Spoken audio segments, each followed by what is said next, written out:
Inside and if Ruth, if you would do a roll call, please. Supervisor Galloway, Present. Supervisor Andrews, Supervisor O'Brien, Here.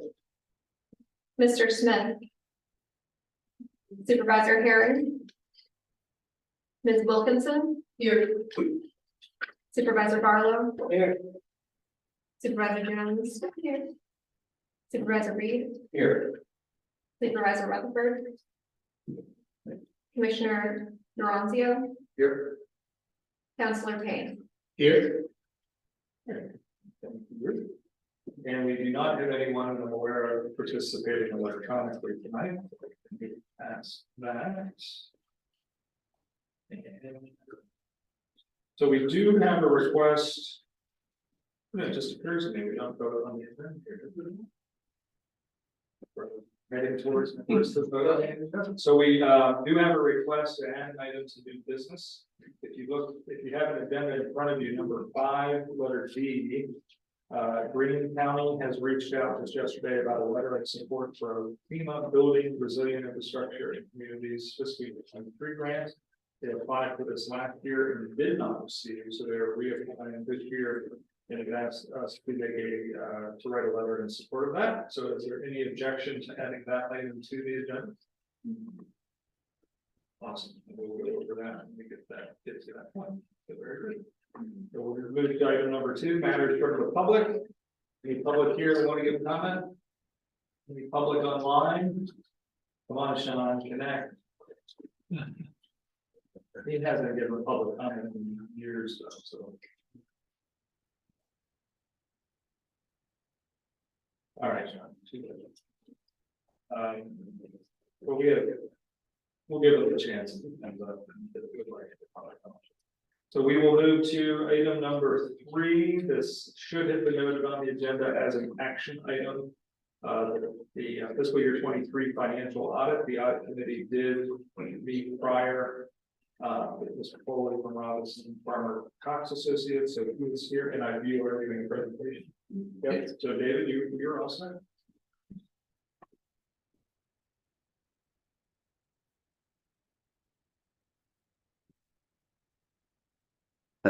Good evening.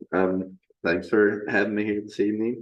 Again, my name is David Foley. I'm a partner with Robinson Farmer Cox Associates, and we performed the audit for the commission's fiscal year ended June 30th, 2023, and we have issued a draft of that report, and here to present the results of that to you all.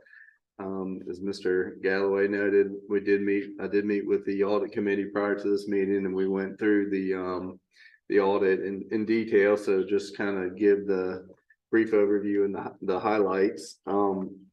So for the financial audit that we do for the commission, there's really 3 main pieces to that audit. One is we look at the commission's financial statements, audit the commission's financial statements to make sure that they are prepared in accordance with generally accepted accounting principles.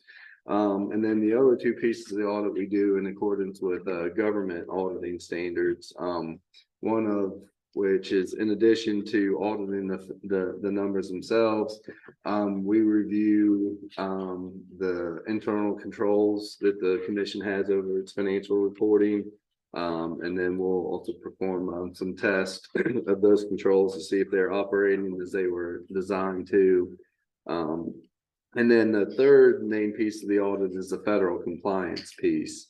And so as part of the audit for the major federal grant programs, OMB issues a compliance supplement that lists all the various compliance requirements that the commission has to comply with when it's carrying out and expending its federal grant programs. So as part of the audit, we'll go through those compliance requirements and test those to make sure that the commission is complying with its federal grant requirements.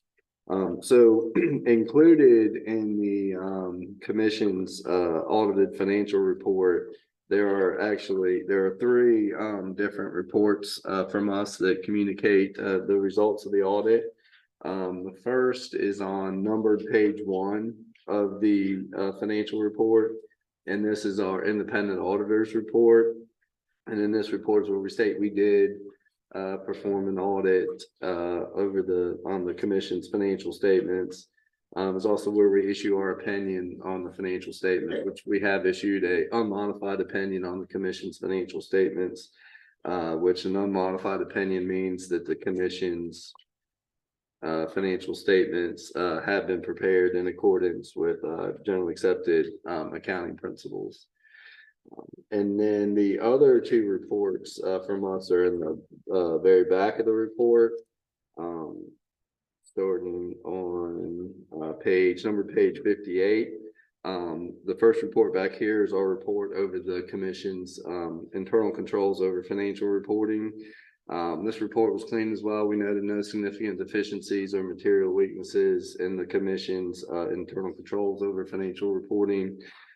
We feel that the commission does have strong internal controls in place. An example of this is the fact that when we did our audit, we noted we had no adjustments that were noted that needed to be made to the financial statements, which means that the commission's financial statements were already adjusted and done in accordance with generally accepted accounting principles. And I think that speaks to the strength of the internal controls over financial reporting and the finance team for the commission, because it's very common that when you go through an audit, you do find adjustments and things that need to be tweaked and made. So the fact that there were none, again, I think speaks to those controls. And then the third and final report from us is on page 60, which is our report over the commission's compliance with its major federal grant programs. This report was clean as well. We noted no significant deficiencies or material weaknesses in the commission's compliance with its major federal programs. Also, there were no items of non-compliance noted as part of the audit. So overall, it was a very clean audit again for the commission this year. But that's all I have, but be happy to answer any questions anyone may have.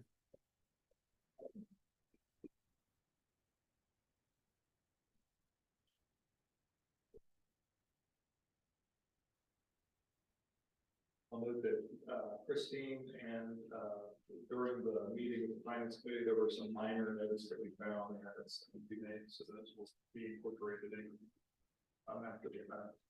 And the finance committee did vote to recommend approval to the full commission to approve the fiscal year 20 financial audit. Christine, any comments? Great, thank you, David. We will need to take action on this, or if someone would like a motion to move an acceptance of the fiscal year 23. We did. So moved by Tony. Your second? Sure. All right, we have a motion made and seconded. Any further discussion? And all in favor, say aye. Aye. Opposed? Abstentions? What? We have it. Thank you, sir. Thank you very much. Grab a sandwich. All right, that'll take us to number 4, our consent agenda. There's only one item there, the minutes of the October 5th meeting. Are there any corrections or edits that need to be made to the minutes?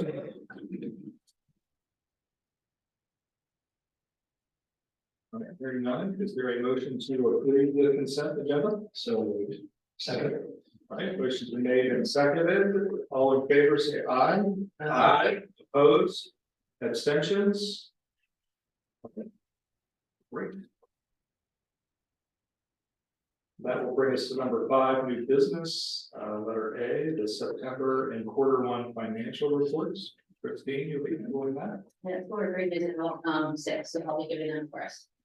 As of the end of September, TJPDC had 8.71 months of average operating expenses on hand. Our unrestricted cash on hand is 1.98 months. In September, we saw a sizable net gain of 32,138. The accrued revenue report shows the total average month funds available are 181,000, which is ample revenue in order to cover our expenses. September's operating expenses were $123,000. As far as quarterly reporting for net quick assets, our net quick assets have increased from this time, September of 2023 to September of 2023, from just over 948,000 up to 1.17 million. Funds in the capital reserve have also increased year over year from September from 411,000 to 501,000. Net gain this fiscal year to date is at 113,260, which is the strongest first quarter that the PDC has seen in recent history.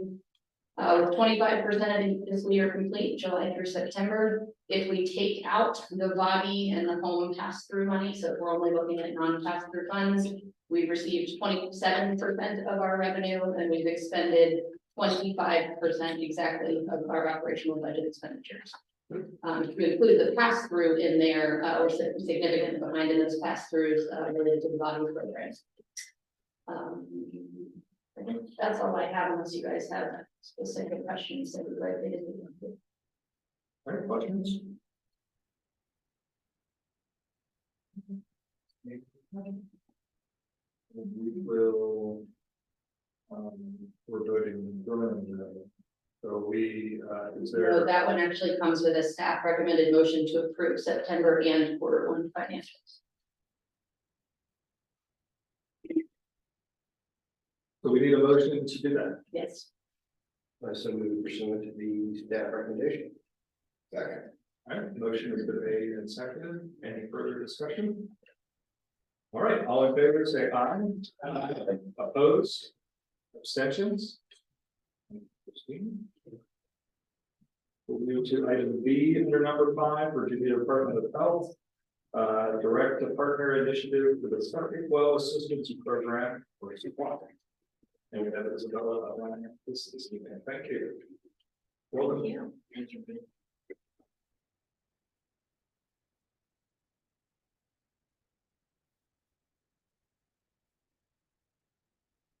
Righty. Hello, everybody. I see a few new faces, so I'll just reintroduce myself. I'm Isabella O'Brien. I'm an environmental planner with the TJPDC, a planner one that's been here for about 2 years now, coming up on my anniversary. But I'm excited to share about a new potential opportunity for the TJPDC, known as the Septic and Well Assistance Program Direct Partner Initiative Agreement, or for short, SWAP D2PI. So just as an overview, SWAP D2PI is a cooperative agreement between the Virginia Department of Health and local partners to provide financial assistance for pre-approved and identified projects for low-income homeowners for septic and well system repairs and replacements, well repairs and replacements, and septic connection to public sewer system projects. And VDH contacted the TJPDC to discuss entering into a direct partner initiative agreement to complete 5 septic and well projects in Albemarle, Fluvanna, and Charlottesville. So before we look more into the specifics of the agreement, it's important to first understand Virginia's septic and well landscape and the reasoning for the program being put into place. So even properly installed and maintained septic systems can pollute groundwater, and as systems age, the risk of failure only increases. This can lead to sewage backups into homes and groundwater contamination, which can cause serious illnesses. Additionally, many Virginians rely on untested drinking water, which further exacerbates the risk of waterborne diseases. The high cost of septic and well repair and replacement projects can prevent many homeowners from fixing failing systems, leading to further public health risks. Homeowners who can't afford repairs are also less likely to notify VDH of problems, which can make it difficult for VDH to track and address septic and well failures. The Virginia Septic and Well Assistance Program was designed to address these challenges by providing financial assistance to homeowners who need to repair or replace their septic systems and wells at no expense to the homeowner. So background into specifically the SWAP D2PI. So this was developed as an offshoot of the original Septic and Well Assistance Program that began in 2021 when VDH received funding from ARPA for septic and well assistance projects. They developed the program for homeowners to apply directly to VDH, and then another program for local partners to accept funding to administer the program locally. A surge of individual applications to VDH reflected a large degree of need across the state. And according to VDH, many homeowners never notify the department of failing septic systems given previous limitations to public funding. So the state completed many of their individual applications, but some of the projects were stalled due to just really high demand and a limited number of local septic and well contractors in the state's procurement system, EVA. And so they've reached out to local partners like PDCs across the state where projects are still outlying and remaining to complete those few projects through local procurement processes. And local partners receive 10 to 15% of the construction cost to support the administration of the partnership and is reimbursed based on deliverables. And the SWAP partnership network continues to expand. So there were 3 executed agreements in that first original program with Middle Peninsula, Northern Neck, and Accomack PDC. And the VDH has continued to reach out to local partners to complete those programs. So we have 2 that have already entered into the agreement, and they're reaching out to 3 more to enter into those agreements. So it's providing us with a network of other PDCs to learn and carry out the process alongside of. And a little bit more into what our role will be if the PDC does enter into this agreement. So the main roles and responsibilities are to serve as liaisons to homeowners, to enter into contracts with local contractors, and work with health departments throughout the projects to ensure compliance with the agreement, provide quarterly financial and deliverable reports, and local health departments and VDH staff will support ensuring compliance through permitting and inspections. The draft subrecipient agreement is shared in the packet if interested in a more in-depth review of the general program administration. And VDH has committed to the Department of Treasury that the ARPA program funds will be obligated by the end of 2024. And so a little bit more about the role of the other side of the partnership with VDH and local health departments. So they will provide the project packages for us to go out for project procurement because it's these 5 predefined projects. Local health departments will issue the design and construction permits as projects move forward, and then they'll carry out the final inspection of completed projects. And tying this into the watershed implementation plan, you can see in this chart here, this is based on 2019 data. Virginia is making progress towards their 2025 water quality pollution reduction goals, but the state is still behind its target in the septic sector. Pollution from wastewater has been a major contributor to water quality impairments, but large investments in sewage treatment plant upgrades have brought the state closer to meeting those overall pollution reduction goals, as you can see in the bottom. But Virginia is still not slated to meet all of its 2025 goals with the current practices in place. So planning district commissions across the state are working to support greater implementation of best management practices to reduce water pollution as part of the Chesapeake Bay Watershed Implementation Plan. And the shift away from PDCs focusing on education and outreach is in line with a directive from the Virginia Department of Environmental Quality.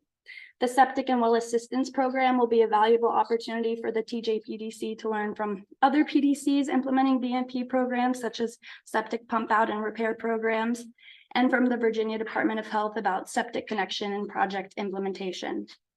Participation in SWAP will help our PDC to meet 2023 goals for BMP implementation through the Watershed Implementation Plan. And a little bit more about septic's water quality impact.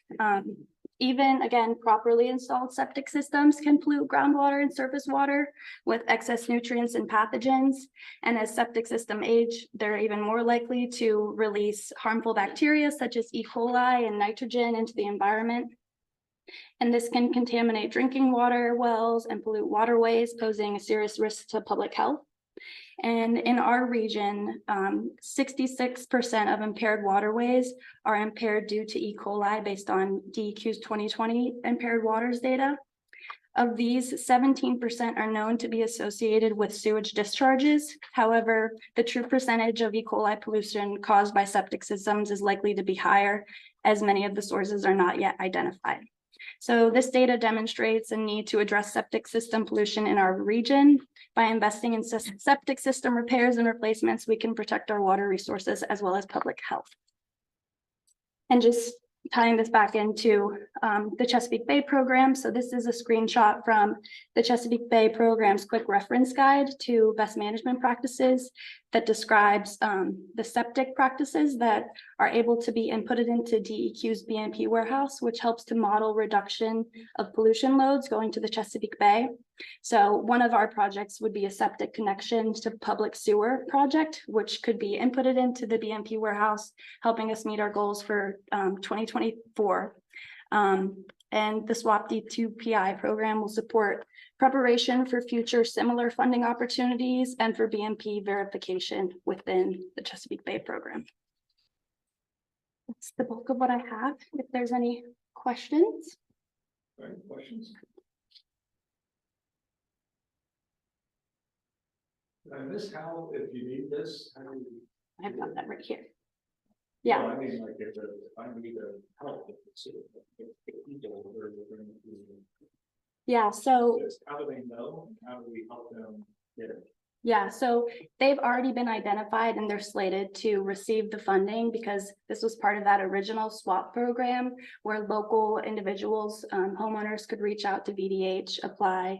They would go out and do a site inspection. Basically, the need is already, it's there. They've Yeah. already been approved. Yeah. for this. They just haven't had the capacity to be able to do the implementation. So they're reaching out to planning district commissions to help with local support in procuring the contractors and following the project through its completion. Yep, really the administrative. A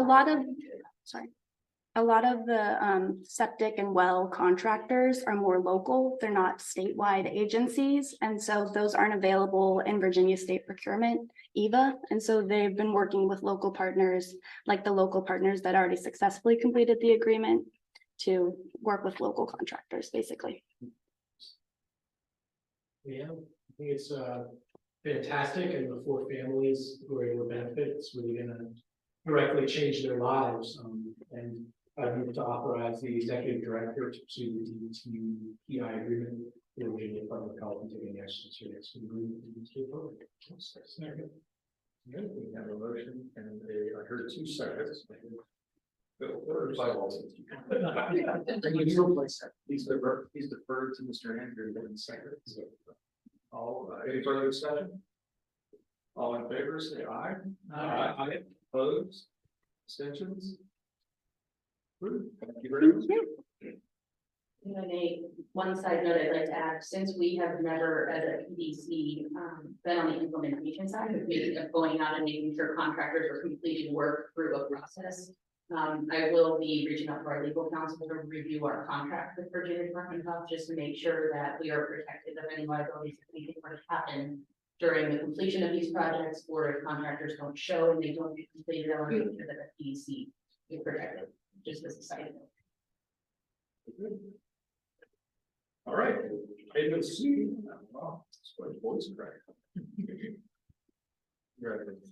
Number C, letter C, Town of Mineral Comprehensive Plan Support. Thank you. Good evening. Good evening, everyone. Hello, if you don't know me, my name is Curtis Scarpignato. I am a regional planner here at the TJPDC, and I'm just going to be giving you all a very quick update on a request for local assistance we received. So the Town of Mineral reached out to the TJPDC to ask for our help in updating the town's comprehensive plan. The TJPDC has historically assisted the town in this process, including most recently in 2018. So it made sense for the town to reach out to us, and we have the staff capacity and the expertise to assist anyway. So we drafted up a scope of work, which is included in the packet Christine sent out to you all. And we presented that to the town's planning commission last week, where the planning commission recommended that the town council moves forward with the TJPDC in seeking our assistance for updating its comprehensive plan. And the town council will consider our proposal on November 13th at its next meeting. And assuming that the council approves, we will move forward under contract with the town in this process. So we have scoped in this assistance lasting through the end of June of 2024, which is the end of our fiscal year. And I believe, Christine, correct me if I'm wrong, we're seeking, oops, just close something there. Okay, I believe we're seeking a motion to authorize you to pursue that contract. Is that right? Yep, correct. In front of you, you have hard copies because once the planning commission reviewed the scope of work, they did request an additional public hearing. So we changed the scope of work and the memorandum of understanding to reflect that. And so what we're looking for you all is just a motion to authorize the executive director to enter into an agreement with the town of Mineral and to take all action necessary to negotiate contract and administer the project. Second. Made and seconded. Any further discussion? All in favor, say aye. Aye. Opposed? Abstentions? Thanks, sir. Thank you all. This will bring us to letter D under number 5, new item that was added. So Christine. Staff at Greene County reached out just after the commission packet was sent to you all, requesting you to consider a letter of support that I would sign. I do have a draft letter in front of you in hard copy. And basically, due to the geologic makeup in Greene along the Blue Ridge Mountains, it's not possible to utilize wells by drinking water due to some drought conditions that have occurred and limited drinking water. They want to put in an application to FEMA's Building Resilient Infrastructure Communities, the BRIC grant. They did apply for this last year as well and were not successful. They've rescoped it a little bit. They would like to resubmit the grant application in order to mitigate future droughts and secure safe drinking water for residents. It does meet the requirements of the hazard mitigation plan that was approved by VDEM and FEMA. So just asking you all if you support that, and you can sign and submit a letter saying the commission is in support. Are there any questions? All right, so we need a motion to approve the letter of support. Okay, all right, motion is made and seconded. Any further discussion? All in favor, say aye. Aye. Opposed? Abstentions? Good. That will be approved. That will bring us to number 6, old business. One item here, the resolution of support for additional state funding for planning district commissions. David?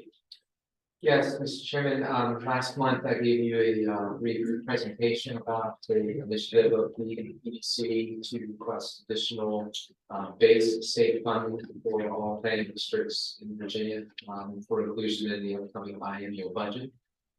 Each of your local governing bodies, your chief administrative official has received a packet of information in the past several weeks. A letter that was sent to the governor making that request, there's some talking points, and then also a sample letter. I believe that everyone either already has or has something in the works in terms of communicating the letter of support to the governor, highlighting the value that you see in the planning district commission here and how additional state funding for adding capacity could be beneficial. But at that time also said we would bring back to the commission a letter or a resolution, put it into a resolution form, and that is what is before you this evening. The recommendation is to adopt a resolution for communication to the governors. I move we adopt a resolution to support additional state funding for planning. I will second that. Motion has been made and seconded. Any further discussion? All right, all in favor, say aye.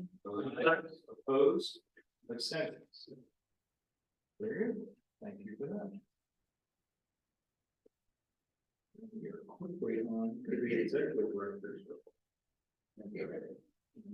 What are you saying? Said I need a record. Moving through. This was not an executive director's written report, but Sarah Pennington asked me to remind you all that you said you would be willing to be highlighted in the e-newsletter. It'll highlight a different commission. So what I'm going to do is I'm going to send to you after this meeting a 3-question survey to write answers. And the questions are going to be: how long have you served on the PDC commission? What is something the PDC is working on that either excites you or that you're in support of? and what is your field of work or career? If you want to answer different questions and you don't want to answer those three, just provide a brief narrative. We'll set them in a file, and every month we'll pull out a different one and feature a different commissioner each month.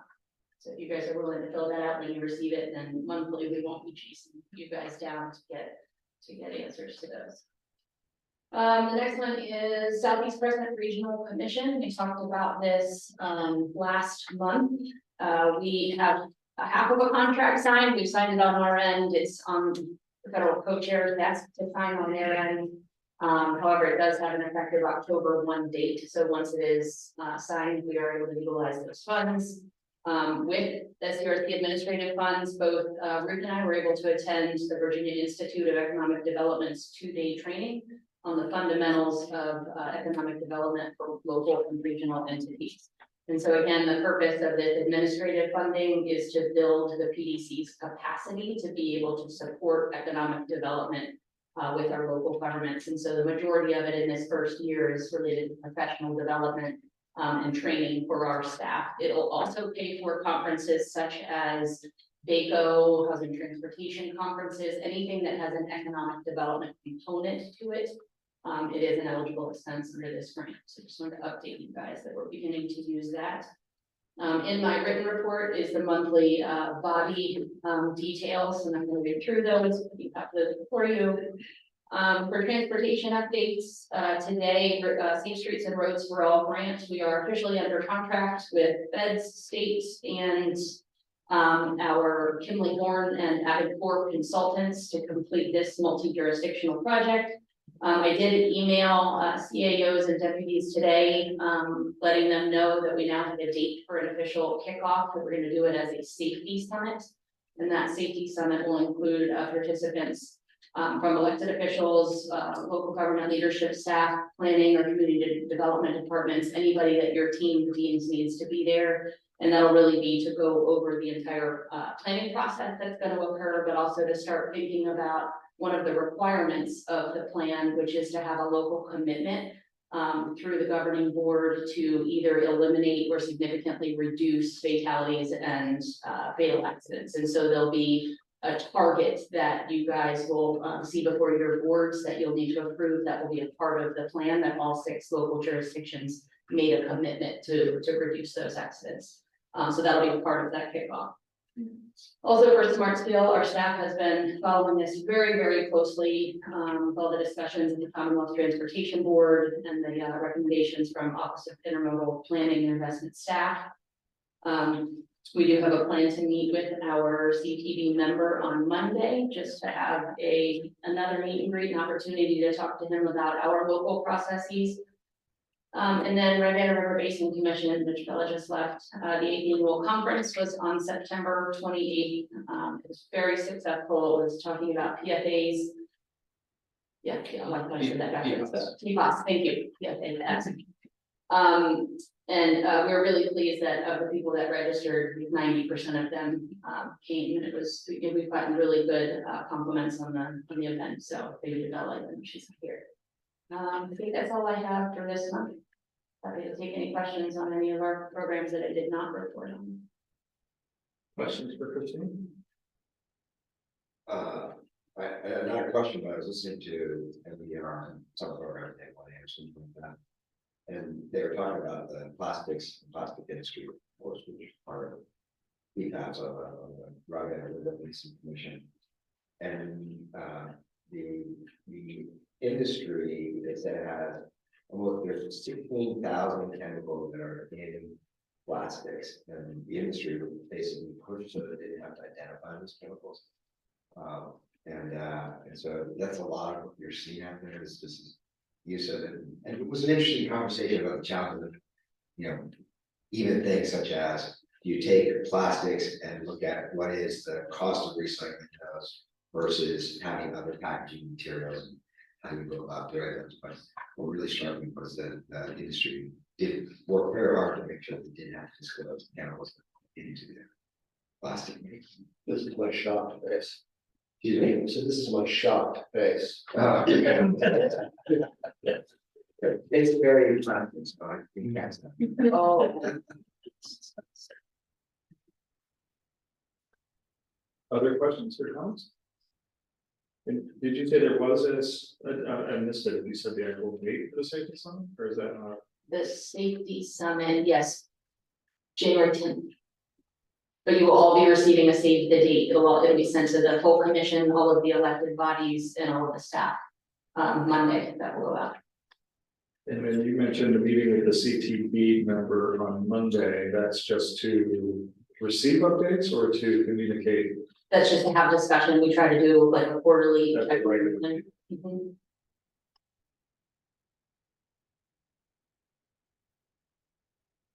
The chair of the commission and the chair of the MPO have both been invited to attend. Monday? Yeah. Yeah, was that with the dinner? What was the rules for that?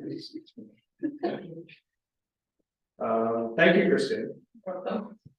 For that last detail, especially. All right, other business, we're there already. 7:37. So our round table is the next item. So we will go around the table, Fluvanna, so we get. Move around, start with you, Mr. Ryan.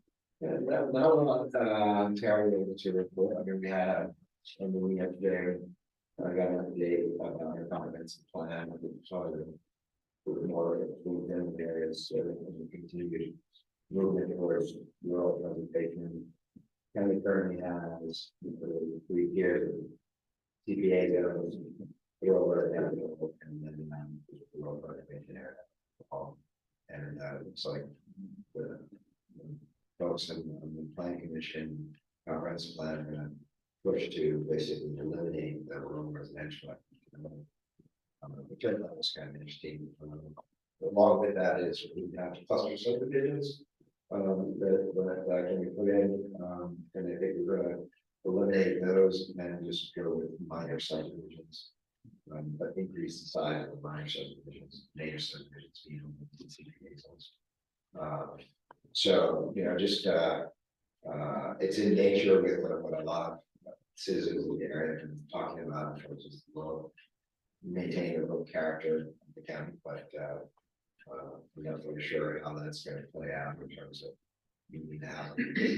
So that was one of the more interesting things that we had going on yesterday. We had Aqua come to present to us. For those of you who don't know, Aqua is the main water and sewer system for the lakes that serves about 4,500 homes or about 10,000 residents. We are actually, the lake is actually the largest of 13,000 sewer customers now. We have 8,000 for occupancy, so we are by far their largest customer when it comes to sewer.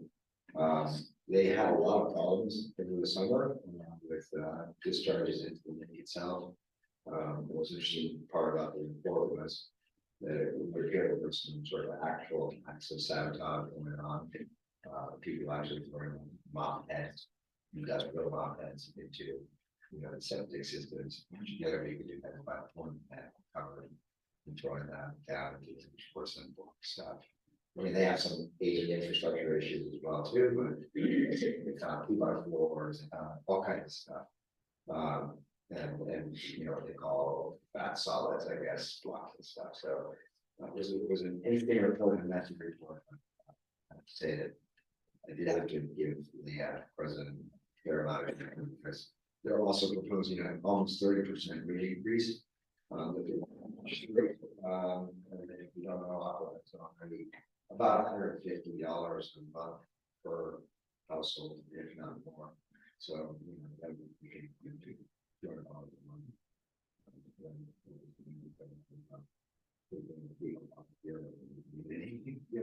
Performance in the life.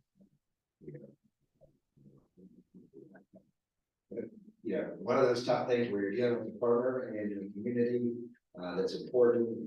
It's a privately held business. Even though it's state regulated, it's a utility. There's just a lot of challenges around how people feel about related. So, for any of you guys who are considering outsourcing your water systems to private companies like that, and just share some details. Yeah, I thought privatization was always. Yeah. It's good for somebody. We're having similar problems, the trend of crossings with the private, water and sewer that they have. Yeah. Evening infrastructure, and it's been an ongoing issue since the summer. Back and forth, and it's been troublesome too. One of and I mentioned this as well too, but one of the sort of arguments, and especially when you're having these sewer bills happening, we were also in the process of building Colonial Circle, which is a large development that is proposed. When I say large, 350 homes, but it's our first set of apartments. So that's large for us. But in the kind of it was such that just as Colonial Circle was being developed, all the land's clear, everything's there, people are freaking out about that. They were having these water issues. And people were already saying, well, we're gonna have already, at capacity, they can't maintain their system. It's this total system. And how could we improve this? That 3 years ago, but it wasn't related. And then on top of it, they brought a big blue water pressure tank right there by the top of that. Oh my God, they're totally, the seat in Gateway County, which there's some truth to that. I mean, it's not the best placement for it, but that's not something that you supervise to decide. That's really the second planning stage that happens. So that added to people's feelings around Aqua at that point in time. What I said to him was, I said, you're putting us in a very uncomfortable position of essentially having to act as water engineers because we can't trust you. And so therefore we're gonna have to make decisions about your ability to, in terms of what your capacity is, which is something that we should not be doing, right? I mean, that is not something that we should do. When there's that little plea in the community with a partner like that, it creates that really bad situation. Oh, yeah. Because I don't think I'm a traffic in there either. If I can just, since we're talking about the water, I'll chime in because, in my district in Melliesford, the Nelson County Service Authority provides sewer and water to the mountain resort. But Stony Creek in the valley, the developers down there, felt that it was a better deal for them to contract with Aqua. So they provide the sewer and water in the Stony Creek development. And one of the things that a lot of people have been bringing up and is always on my mind, which is that any future development in the Nelliesford area and actually control of the water there at all is not in the hands of the people of the county. And so it's a really problematic scenario. Yeah. And our comprehensive plan is probably going to speak to that. And with an intention of the service authority, developing, Expanding. well, or it's up to whenever property owners in terms of how they want to be served by water. If they want, if like what I would do, if they sell it to the service authority. So that's one of our service authority. So that's one of the things that may lie in our future in terms of the long term, which sort of our comp plan is supposed to do. Yeah. And the idea we did ask them in terms of what in relation to the kinds of problems that we're having, how is that coming with some of the other areas? There's certain, you said by far we're having more problems than anybody else. And to their credit, they're really want to try to modernize their systems with a lot of SCADA devices, which are information devices to tell a lot of levels of changes, the performance of their pumps and their grinders. They have smart devices and other counters that can tell if the cover's been lifted and send an alert out.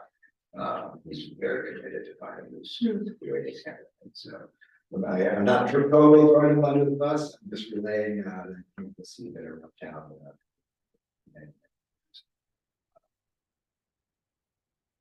Like so, it's water. Company of previous time, of course, right? But the rates were going to change for X many years. But after that happened, rates went from what do you normally consider really big, very high. I asked him, how our rates compare to, is this everywhere else? But I don't know. And Stony Creek are paying for the water. They're looking for 30%. Yeah, it's a It's a total thing, but on the current sort of level is in terms of. 30% of $50 is a whole lot different, 30% of $100. Yeah, they're paying more for services in the valley than they are in the mountain resort, which is unbelievable since the engineering is Much tougher. much tougher. That's good.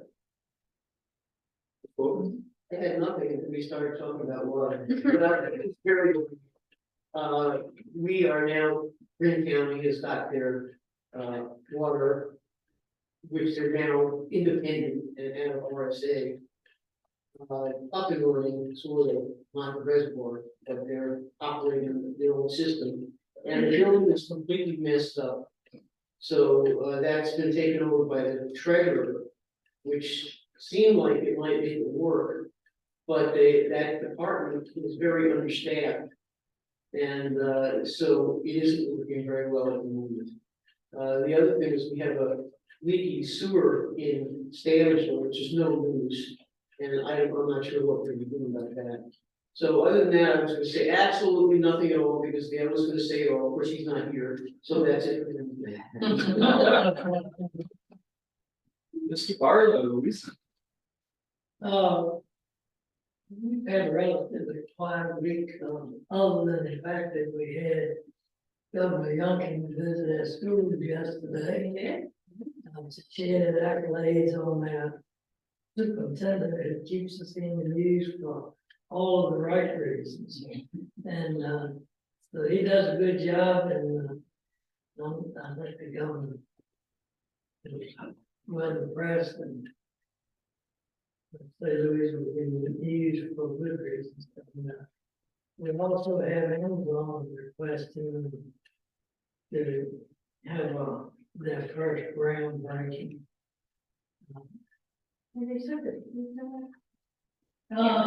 They did, but I was afraid to say it in case they did. I can't remember if they did or not. I They took they over. I'll get the first. And other than that, we've been real quiet. Tell you what registers. No other tricycle floating around? But then, It wasn't Amazon project tricycle. It was Project Tricycle, yeah, Yeah. we were, yeah, we got tricycle to that. we got the training wheels on. Yes. It's been quiet, I was there for Governor Youngkin yesterday, and I was at his round table talking about. Overall, is all in Virginia, and attendance being one of his top priorities. Practical literacy and just getting kids back on track, so. During the pandemic, it was a good event, and there was about one of the accolades, and I'm part of that attendance team. I'm actually the coordinator for the attendance team. Louisa's model is being reviewed and watched by the DOE right now to spread it out across the country. So that's kind of where my head's been because there's a team of 5, and I think we are making a difference in a dent, and we do have the lowest lowest meeting attendance. Our numbers are down, so which is a good thing. Sure. Superintendent established it last year. I'm sorry, I just started sneezing like all. Yes. So that's part of the reason he was there yesterday. Superintendent president. Just feel like it's super high level, we're able to do it with attendance in Charlottesville. Yeah.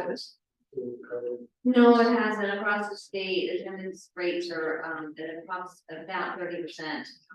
Our high school right now, our attendance rate is sitting at 5%, which is a really good thing. We have a team, 5 of us, and we've got communication and connection with the families. And our main focus is we get the data each week, we run the numbers, we put it into spreadsheets. Anytime a child hits 5 or more absences, we are reaching out to that family. We're seeing what needs they need, how we can help. Sometimes we will find that, food insecurity, what issues we can help provide those issues, transportation issue. In some of our rural communities, the buses don't come directly to the home with the long driveways. And so I know here in Charlottesville, walking and transportation issues, right? Yeah, so some of those are deterring families from coming. I'm finding that it's help. On both the family, the parent side and the student side, just from the pandemic fear still, it's still there. And so we call, we communicate. We also have a recovery program for attendance. So each one of our schools has an after school program. That is it's an extended learning program, and for every one day that they attend, they get a day back in their attendance, so they can actually work their way back if they join the recovery program. Our secondary school that runs from 3:15 to 5:45, we provide bus transportation, we provide food. And in our elementary schools, it's about 3:15 to about 4:30.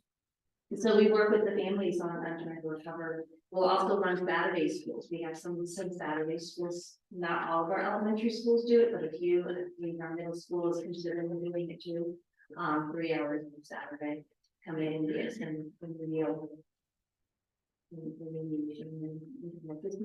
And that goes back towards them missing their days. It's a big undertaking, it really is. But we are hitting the board, and I think we're really getting these issues, and we're keeping them. It's a brainchild of our superintendent, of Mr. Smith. And that's what the DOE is looking at, modeling the state, trying to get some legislation in place. And guidance. Right now the ESSER grant is funding the program. I think we all got the ESSER grants after the pandemic. And they're all in Virginia is getting money now for districts, and I believe they threw out a number yesterday, and I can't remember the exact number, so I won't say it, but not a full percentage of districts in the state have signed on to the all in Virginia, but a good majority of them are slowly coming in because there's funding for programs like this. So. I saw yesterday something that was just over 50% have submitted their plan. Probably, yes. Several weeks ago, it was only like It was 20 some out. Yeah. And I think that all in Virginia is also giving us recovery program.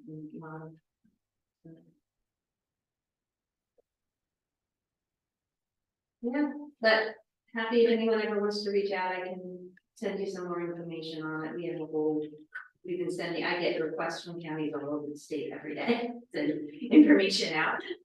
We have a whole packet to try. Mr. Greene, Nelson, things tend to be quiet before an election, so, a lot of things that we might be doing probably don't wait for a while. But last night we did have the second public meeting that VDOT sponsored of our 151 corridor study. We haven't had one for about 8 years. And the increase in traffic along 151 and the increase in accidents has alarmed many of the people in Nelson County, especially in the district. And so looking at 7 specific unsignaled intersections along 151, VDOT made recommendations for each of them and trying to get them to have fewer accidents. One of the more interesting things about it is that VDOT has their own requirements for left turn lanes, cross traffic for commercial places, for commercial venues along 151, because we have so many of them, and because many of them started doing, got their entrance approved before it became a little bit stricter. and a little safer. We have quite a few problems in that, and we learned last night that it's possible to zone an overlay district, which would allow the county to set standards higher than VDOT's in terms of making left turn lanes along certain places, which is something that went to eyebrows to folks like myself in planning and zoning to figure out how to solve a problem that has become pretty significant. We're also, I think we're going to be looking at a resolution from the board to decrease the speed limit along 150 for a great stretch of it. There are places where it's still 55, and many other things like some parking right locations and other things. VDOT made lots of really positive recommendations, and it's nice to see that they're thinking in the same that they're responding to the concerns of the public that we had put forth to them on the first round of doing this. So it's happening at a time when we can get things in the comp plan that set the direction to be able to get things in place. So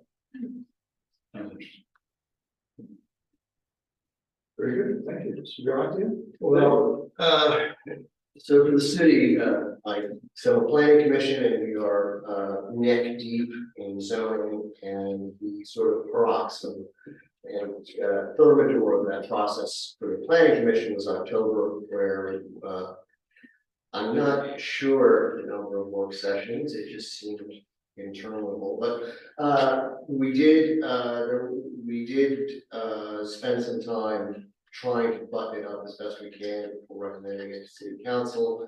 That sort of included the addition at the 11th hour, at about 11:55, really, it was the 11th hour, of 2 additional zoning districts that were put forward by sort of at the insistence of 2 of the more stubborn members of the city council and planning commission, who coincidentally ended up sitting at this table, having to do with how we deal with corridor transitions and some of the sort of tradition, but sort of the riskier in terms of displacement areas.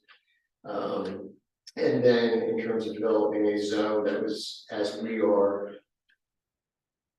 I guess we're more than contemplating upzoning the entire city on how to, in some of these places that are traditionally sort of the more working class, traditionally largely minority BIPOC communities, not get beat up by displacement and trying to build a break on that.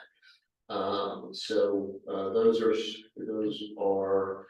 fairly not fully developed ideas, but we did the best we could to get them to the city council so that we could then start doing some intense work on how to actually make them work. To your point, I will let you know that you're not a traffic engineer. There are apparently hundreds of them in the city of Charlottesville. Who are, we do have. So, okay. They were willing to make all sorts of recommendations. Other things that sort of are notable from that side is that the planning commission did recommend, I think, the biggest building in the history of Charlottesville, perhaps. Yeah. Which is a student housing proposal that is actually incorporating a lot of the premises of the contemplated new ordinance. That is going to be 500 some odd units, 1,500 students in student housing, right next to the university, in some places going as high as 12 stories. They actually did pay some attention to what we were planning to do on the zoning side of things and try to accommodate that. That is getting a certain amount of raised eyebrows and hackings in some people. And we did make a recommendation on that zoning. It did go to city council to start their contemplation, which is somewhere between anxiety and high inducing for those of us in the planning commission. But we're imbuing them with as much of our determination and confidence to keep our essential concept intact. I'm sure Council Payne can do a broader view of what else is going on in the city, but Mario's has been on that. Yeah, right, zoning is the biggest thing. As you mentioned, planning commission passed their final draft on the council, and we've begun our work sessions, and we get to frustrate the planning commissioners. But we've, I anticipate there'll still be, some changes to come, but, pretty confident there's, it'll go over the finish line and there will be a very, very substantial change in terms of, the zoning throughout the entire city of Charlottesville, both for residential and mixed-use commercial corridors. Have a very fundamental difference in residential districts that may be single family now, allowing up to 8 units by right. Areas changing to, at least in the current draft, 10, 12 stories by right with no density restrictions. So, very substantial, and there's anxiety on all sides and more to work out, but something very substantial to get done, and the goal is still December for the council to be able to pass something. Other than that, probably the biggest thing was the Market Street Park situation in Charlottesville. Anyone followed it, the city manager looked at the curfew at the park in order to finish an investigation of police misconduct that was made related to folks in the park. By the time it was lifted, there were maybe 2-3 people who were there overnight. That eventually went up to 35 tents in the park and more individuals on top of that. Which more than anything, those folks would shoot around downtown, all other areas became more visible in the central location. And in that period, the city manager restored the curfew. There was a lot of anxiety that the city was just going to reinstate it and kind of evict everyone there, arrest anyone who didn't leave. But the city spent a couple of weeks having staff from Pachon city staff go in there every day, assess the individuals there, their situation, moved up Pachon or cold weather homeless shelters opening date, ensure they have enough beds for everybody. Some folks were even be connected with housing. So restored with 0 arrests, and everybody who wanted to was able to access an overnight shelter. There were still some individuals who didn't want to access that option, and the city's put together a work group to think about midterm, long-term actions of what else to do on homelessness. The project Premier Circle will be huge. It is underway, and there's some funding gaps there and more to get done, but that'll be huge. As well as the city evaluating, are there other opportunities to build more permanent supportive housing and crossings? If anyone's familiar with that development in Charlottesville, or as well as potential year-round overnight shelter as well as part of the solution. But that's probably been the big thing. And, we haven't solved homelessness yet, so maybe we'll get there in 10 years. Is 12 stories going to be the maximum one? In the zoning, I think 12 is the maximum, although that would be 12 would be after a height bonus, and in order to get, which would be 2 additional stories, and that's only if you have a certain amount of affordable units at 50% of area median income or below. So we probably wouldn't see much 12-story developments. So the largest by right would be 10 stories without a height bonus, which would be primarily around areas off the downtown mall, as well as some other areas that's in the current draft. So and yeah, one of the big discussion points now is where, if anywhere, do you want to maintain a special use permit, basically to get up to 8 or 10 stories, or do you purely want that to just be by right? Do you want certain areas where you have 5 stories, a special use permit for 10? That's one of the things council was discussed last night, which has been a contentious issue. Right, that Clydesdale out of Will Road. And then 8 What? units. Depending on there's RA, RB, or C general residential districts, so in neighborhoods, and then basically the RC, the most intensive one would be basically 8 units by right. There could be an affordable housing bonus if you go above that, but that would really only be accessed by nonprofit housing providers. So the market would be building that, and that's not everywhere in the city. And then for mixed use districts, There is no density limit under the current draft. So whether it be, there's a CX, NX 3, 4, 5 districts, NX8, so anyway, you could have any sort of building with no density limit in terms of the number of residential units. So I mean, it's a very, very, very dramatic change in terms of what is proposed to the council. So I know the planning commission feels anxiety depending on what we're going to do. There's going to be a very substantial change no matter what.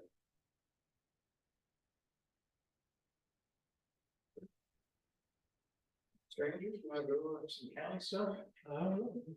First, We launched our microcap, microcap service, CAT, is the operator through the other private entity. That means that we'll now have a on-demand transit service in the Hancock's and 29 North areas and connecting them with wheelchair accessible transportation. It's free currently, 12 months the grant, and we'll see where things go from there and where it can be. We're hoping, I guess, that the problem is going to be overutilization. Figure out how to do. So that was Monday's big launch. And we spent a lot of time discussing transit, but not stuff that most of the people here aren't familiar with, because we discussed it here as well. It's transit governance study, the county's transit analysis, which includes and job and relationship, and others.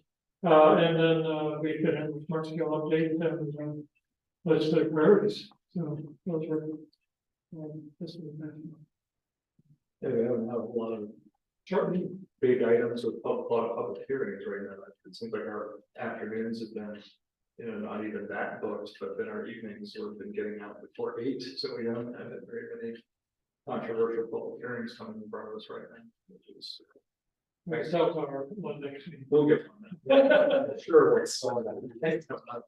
And I would just add that the paying attention to the Commonwealth Transportation Board and the smart scale conversation is, we've had now 2 updates at our board on just what they've been discussing to make their final determination on the board. Yes. What they're going to do. They've made some changes along the way that are, I think, pretty good relative to localities of our size and relative to economic development. So we'll see what they finally go with. But I think some in our community wanted us to stand up and oppose or disagree with the changes, where the board landed was more, this is more about understanding what the changes are going to be, not really agree or disagree with them. If they're going to change it, they're going to change it. So let's understand the rules so that we know how to submit applications under the new setup. So that's where we're going. Is it change made like Albemarle locality, Albemarle size, you get like 1 additional? Basically, we can still submit the same number. Originally, they had 4 previously. The first recommendation from Wiki staff was to go down to 2. Then they created this middle tier for organizations of their size that brings them up to 4. Everyone else in the planning district would be 3, including planning district commission, and the MPO would be 3 instead of 4. And then they added 2 additional types of applications that the PDC could apply for that were not there before, bridges and In the first recommendation. something else. I forget the other. I think that's significant about that. If you want to know more, our planning and transportation director can certainly speak to it in very great detail. But it does make that high priority fund more competitive with all areas in the state where it used to have a formula amount to each district. There no longer will be that formula amount to the district. You'd be competing with other projects across the entire Commonwealth for those high priority type projects, including the bridges and tunnels. It's a big change. I would definitely, if you're in your district, if you're your locality at a smart scale is an important function for transportation, definitely be getting your heads wrapped around what those changes are, because it will impact the next round of smart scale. And Sandy on our team is happy to come out to any staff or boards to do overviews of what those recommended changes are if you are not already getting this from your staff. That's all.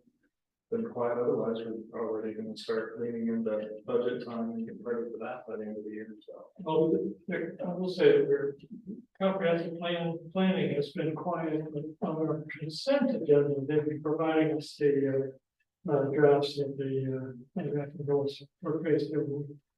We want them because we need time to read them, so I think reading them, it's not been discussed at all, just been provided them.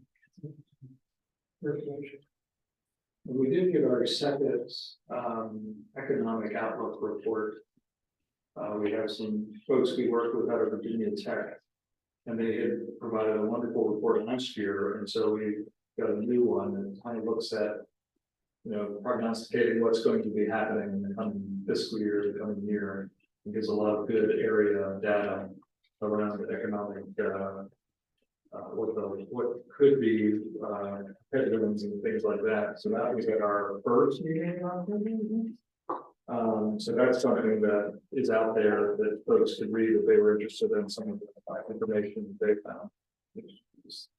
It's heavy, I mean, it's a lot of it, I mean, it's a good report. Yeah, it's one of those ones you have to read a few times, get your head around. All right, well, then we are there. The next meeting is December 7th. We'll have the 2024 calendar of meetings, the transit governance study update, the WIP update, and the CEDS business survey and resilience toolkit. This says the comprehensive economic development strategy. Among other things, but that's where we're at. And if is there anyone who would like to make a motion to adjourn? Move. Second. All in favor, say aye. Aye. Opposed? We are adjourned. Thank you, everyone. Take a sandwich for the road or a coat. Good bag.